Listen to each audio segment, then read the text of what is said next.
I'm here with my friend Don Nguyen, and we are going to talk about oyster farming. So, Don, tell Indeed. us who you are and what you do.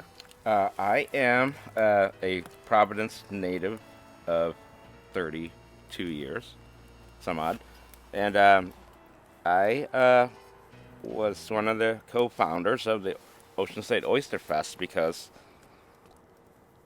Rhode Island or the Ocean State never had an Oyster Fest, whereas Connecticut has one, Massachusetts has one, but not for our local oyster farmers.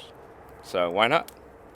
Over a pint and a couple of friends and a handshake, we started one back in 2015. So, it's my understanding that oyster farming actually is good for the environment.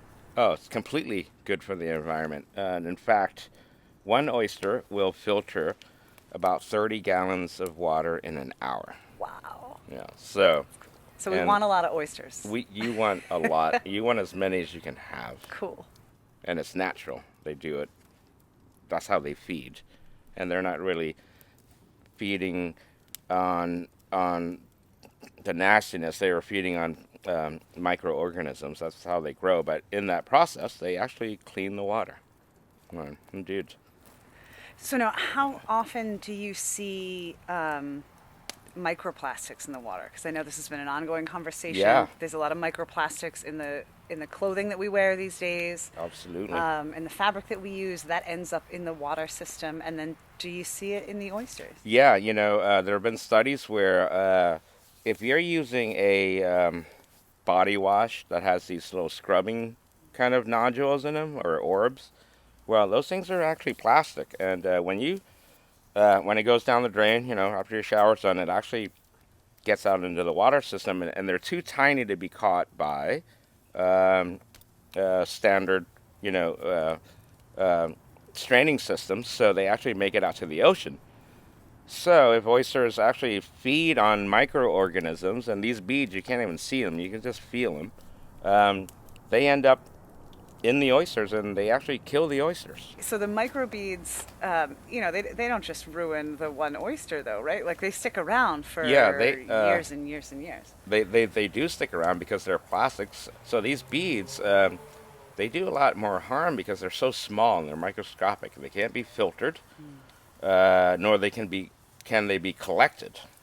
Right. Right? You can collect mylar balloons. You can go to the beach and pull up plastic bags, bottles, but these are so tiny that, and because the food chain starts off with organisms that eat the smallest micro bits of food, plankton or whatever it may be, and then bigger organisms, fish and so forth, eat that. So they're at the bottom of the food chain. By the time it gets to your local fish, your oyster, your whatever it is, seafood that you're eating, lobsters, they are contaminated with it.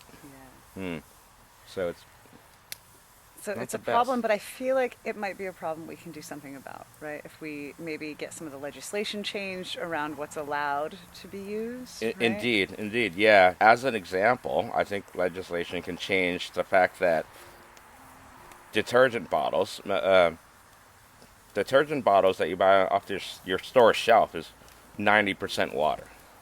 And so this gallon jug is to hold that 90% of water. So innovation and legislation can change it, where innovation goes to, well, we can actually use a concentrated pod Mm. that's not much bigger than your little ketchup pack, add water to it. Now you have your detergent. You Right. don't need to transport the water. One, it's expensive. Two, it's because it's weight. And Yeah. three, the legislation is to change companies like Dow Chemical, Yeah. Johnson and John, whatever, Yeah. to change their packaging because you don't need that. Yeah. It's shelf awareness of, oh, this packaging looks great.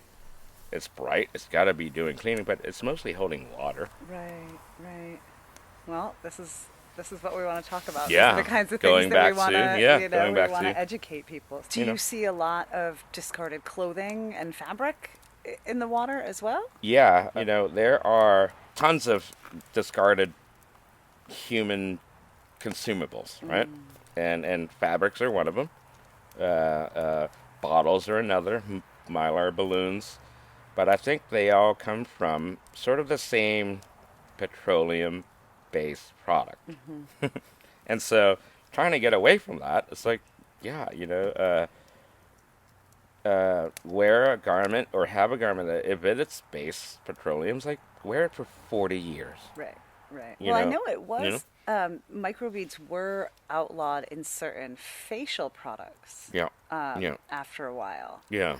But you're right. I have a shampoo right now in my salon that has microbeads It in it. makes you It's feel like a good now, scrubby but thing. yeah, I mean, we can use pumice to make things scrubby, hummus and then is that's good totally for the natural. environment. Right. Yeah, We don't you have to you can use use plastic. yeah you can use Yeah. the skeleton of sea cucumbers, which is just sort of this skeleton of natural or pumice.